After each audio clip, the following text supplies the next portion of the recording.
একদিন সকালে একটি ছোট শহরের সরু গলিপথ দিয়ে স্কুলের পোশাক পরে যাচ্ছিল এক বালক, নাম তার আরমান। হাতে বইয়ের ব্যাগ, চোখে ঘুম ঘুম ভাব, কিন্তু তবুও সময়মতো স্কুলে পৌঁছাতে হবে বলে সে হাঁটছিল দ্রুত পায়ে। রাস্তার পাশে ছিল একটি ছোট, শান্ত মসজিদ। প্রতিদিনের মতো আজও ফজরের পর এক বয়োজ্যেষ্ঠ হাফেজ সাহেব বসে কুরআন তিলাওয়াত করছিলেন।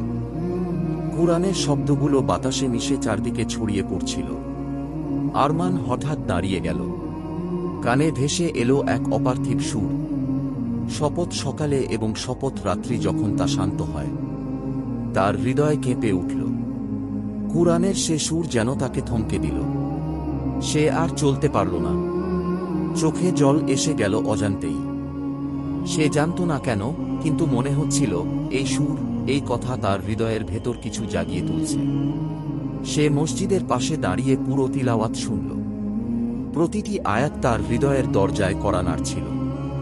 সেই দিন স্কুলে যাওয়ার বদলে সে ঢুকে পড়ল মসজিদের ভেতরে।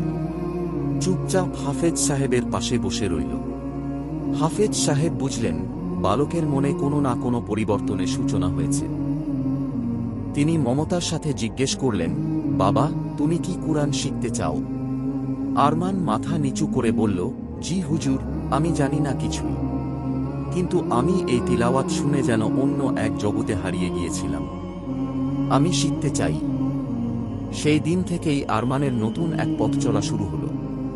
স্কুলের পাশাপাশি সে নিয়মিত মসজিদে আসত কুরআন শেখার জন্য।